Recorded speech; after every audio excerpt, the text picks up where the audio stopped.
अस्सलाम वालेकुम, this is Geo politics with Aneela Shahzad. Russia की इलेक्शन जो है वो मुनक्किद हो गए हैं और उसके अंदर उसके रिजल्ट भी आ गए। पुतिन जो है वो भारी अक्सरियत से 80% से ज़्यादा वोट लेकर के कामयाब हो गया है। वेस्टर्न ममालिक की तरफ से तो यही मुस्तकिल बात आ रही है कि ये फ्री एंड फेयर इलेक्शंस नहीं थे और इन्होंने मतलब रैगिंग की होगी या जो भी, लेकिन बहरहाल 88% वोट लेकर के पुतिन जो है वो वापस हुकूमत में आ गया और उसने अपनी जीत के बाद जो तकरीर की है उसमें उसने सबसे पहले तो वार्निंग दी है वेस्ट को कि वेस्टर्न ममालिक जो पिछले दिनों बात करते रहे कि और स्पेशली फ्रांस जो बात करता रहा कि हम अपनी ट्रूप्स जो है कि वो भेजेंगे यूक्रेन के अंदर रशिया के खिलाफ लड़ने के लिए। तो उसने वार्निंग दी कि अगर इस तरह से हुआ तो फिर आप समझ लो कि वर्ल्ड वॉर 3 शुरू होने वाली है और फिर इस पूरी दुनिया में जो तबाही फिरेगी उसकी जिम्मेदारी नेटो पे होगी, उसकी जिम्मेदारी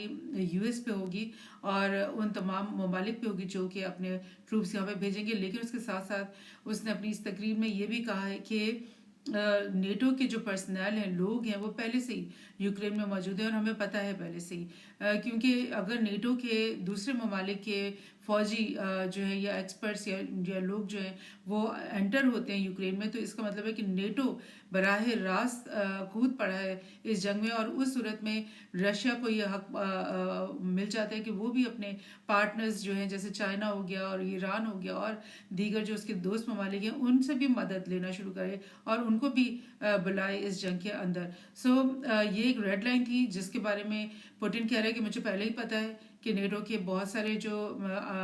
आर्मी पर्सनल हैं वो पहले से ही यहाँ पे मौजूद हैं, लेकिन हम इस बात को अभी तक इशू नहीं बना रहे। लेकिन बहुत सारे सबूत मिलते हैं कि बहुत सारे ऐसे वेपन्स हैं जिनको इस्तेमाल करना जो है यूक्रेन की फौजियों को नहीं आता था और उनको इस्तेमाल करने के लिए डेफिनेटली यूएस और मतलब इन दीगर ममालिक के लोगों को एक्सपर्ट फौजियों को यहाँ आना पड़ता और वो आए हुए हैं। लिहाजा इसके अलावा जेलेंस्की की जो मतलब गाइडेंस के लिए भी बहुत सारे वॉर एक्सपर्ट जो हैं यहाँ पर पहले से ही मौजूद हैं। बहरहाल पुतिन ने ये कहा है कि अगर ये अपने ट्रूप्स यहाँ पे भेजते हैं, अगर ये इस जंग को बढ़ावा देते हैं, पीस टॉक करने के बजाय ये जंग को मजीद जो है वो उभारते हैं, तो फिर क्या होगा कि फिर रशिया जो है वो मजबूर हो जाएगा कि जो इलाके उसने पहले से ले रखे हैं उससे आगे बढ़कर मजीद उसको कुछ इलाका लेना पड़ेगा जो जिसको वो एक बफर जोन समझेगा, एक ऐसी पट्टी वो उसको बनानी पड़ेगी उन इलाकों के बीच में जो कि सूबे पहले से वो ले चुका यूक्रेन के, उसके आगे एक बेल्ट उसको और बनानी पड़ेगी जिसको वो फिर सिक्योर फील करेगा कि हाँ अगर बफर जोन में कोई एंटर नहीं हो रहा तो फिर हमारे इलाकों में भी वो एंटर नहीं होगा। दैट मीन्स कि पुतिन ये कह रहा है कि जितने सूबे तो उन्होंने 4-5 ओब्लास्ट जो हैं वो पहले से ही कब्जा किए हुए हैं, तो अब उसके मजीद आगे भी 4-5 ओब्लास्ट की जो बेल्ट बनेगी वो भी उसको यानी आधे से ज़्यादा यूक्रेन के ऊपर वो कब्जा हो जाएगा इस सूरत में। ये एक वार्निंग है जो कि इसकी तरफ से आ रही है पुतिन की तरफ से। साथ ही साथ वो ये कह रहा है कि हमें कोई शौक नहीं है कि यूक्रेनियन लोगों को मारा जाए, उनको भूख का शिकार किया जाए, उनके ऊपर कोई मजालिम ढाई जाए। हम तो कह रहे हैं, मुस्तकिल कह रहे हैं कि पीस टॉक करो, हमारे साथ बैठो, निगोशिएट करो। एक ही रेड लाइन है पुतिन के लिए कि यूक्रेन जो है वो नेटो का मेंबर नहीं बनेगा। बहरहाल नेटो तो बिल्कुल अभी तक तैयार नहीं है किसी भी निगोशिएशन के लिए। बहरहाल नवल्नी के बारे में भी सवाल किया गया उससे कि नवल्नी इसी महीने जो है उसकी डेथ हुई है और वही सबसे बड़ा पॉलिटिकल अपोनेंट बनकर के सामने आया हुआ था पुतिन के, तो उसको तो मार दिया गया। तो पुतिन ने उसका जवाब दिया कि वो एक नेचुरल वजूहात की वजह से उसकी डेथ हुई है और उसकी डेथ से चंद दिन पहले ही उसका यूएस के साथ पुतिन की जो है बातचीत चल रही थी कि हम नवल्नी को तुम्हारे पास भेज देते हैं और तुम हमारे कुछ प्रिजनर्स को हमें वापस भेज दो। तो लेकिन बस यही शर्त उसने कहा मैंने लगाई है कि वो फिर नवल्नी वहीं रहेगा, वापस रशिया नहीं आएगा। लेकिन मतलब सैडली उसकी डेथ हो गई उससे पहले ही। इसके अलावा पुतिन ने ये भी बावर करवाया कि यूएस के अंदर कौन सी डेमोक्रेसी है, मतलब यूएस से और दीगर मतलब मेन स्ट्रीम मीडिया जो इंटरनेशनल है उसमें ये आवाज़ आवाज़ें आ रही हैं कि जी फेयर एंड फ्री इलेक्शन नहीं हुए, डेमोक्रेसी को पामाल कर दिया पुतिन ने, क्योंकि वो 5वीं दफ़ा दोबारा से री इलेक्ट होकर के आ गया। तो पुतिन ने कहा कि कौन सी डेमोक्रेसी की बात कर रहे हो, यूएस में कौन सी डेमोक्रेसी चल रही है, वहाँ पर तो इलेक्शंस हमेशा रिग्ड होते हैं। और उसने कहा कि जो इस वक्त हो रहा है यूएस इलेक्शन का जो हाल किया जा रहा है, वो उसके ऊपर तो दुनिया जो है वो हंस रही है कि ट्रम्प के साथ तकरीबन वही सलूक किया जा रहा है जो यहाँ पाकिस्तान में इमरान खान के साथ किया गया कि उसको इलेक्शन ही नहीं लड़ने दिया जा रहा। तो यही वो मतलब ट्रम्प के साथ भी वो इसी किस्म के हरबे इस्तेमाल कर रहे हैं। सो ये सब बातें पुतिन ने अपनी जीतने के बाद तकरीर में कही। लेकिन मैं जो बहुत ही इंटरेस्टिंग और इम्पोर्टेंट बात यहाँ पे हाईलाइट करना चाह रही हूँ वो ये है कि क्या डेमोक्रेसी का फल जो है वो मुख्तलिफ ममालिक को, पाकिस्तान को और दुनिया के दीगर ममालिक में जो है फल लोगों को मिला है? क्या ऐसा हुआ है कि जिन ममालिक में डेमोक्रेसी के थ्रू, इलेक्टोरल प्रोसेस के थ्रू लोग जीतते आते हैं इलेक्शंस और हुक्मरानी करते हैं, उन्होंने अपने ममालिक के अंदर कोई खातिर ख्वाह तरक्की करवाई, उन्होंने अपने लोगों की जो है वो स्टैंडर्ड ऑफ लिविंग को बढ़ाया, उनका कोई पॉलिटिकल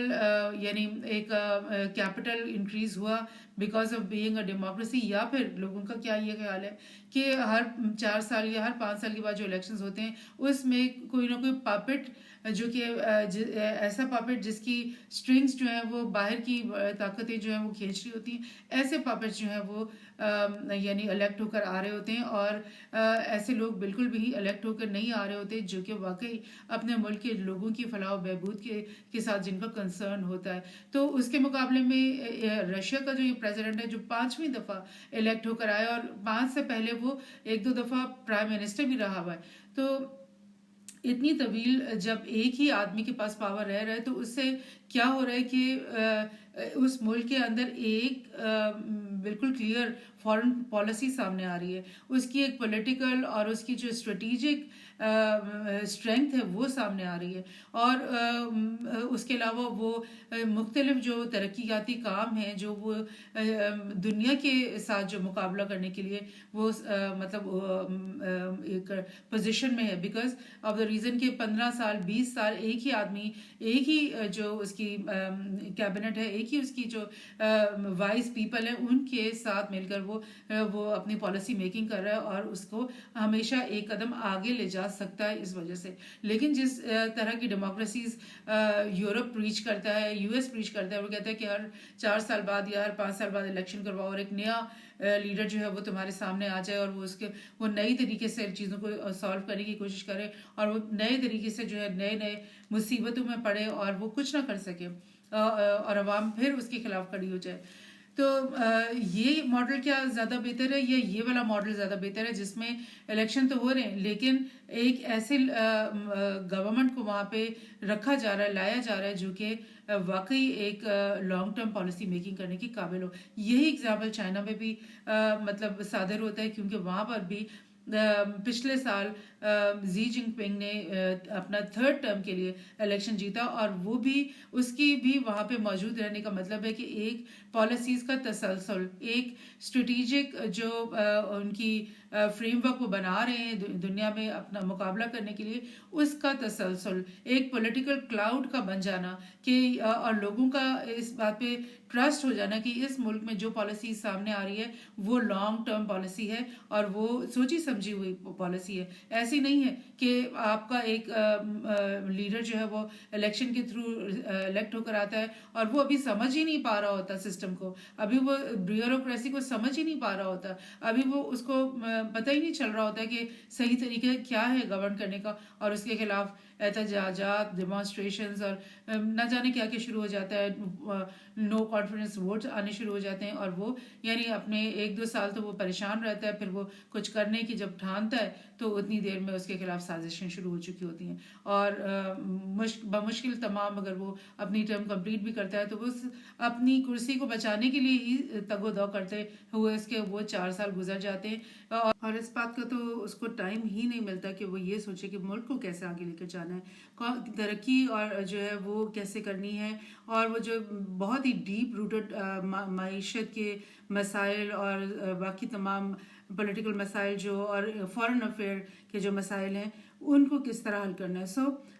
ये एक मतलब बहुत ही फ्लॉड किस्म की, नाकाम किस्म की डेमोक्रेसी है जो हमारे ममालिक में, तमाम ही दुनिया के ममालिक में चल रही है, जिसका फ़ायदा आवाम को नहीं मिल रहा। और वक्त आ गया है कि हम आउट ऑफ द बॉक्स सोचें और देखें कि अगर हमने डेमोक्रेसी को ही लेकर चलना है तो उसको किस स्टाइल से लेकर चलें, क्या चीज़ें उसमें ऐसी चेंजेस लेकर आएँ कि वाकई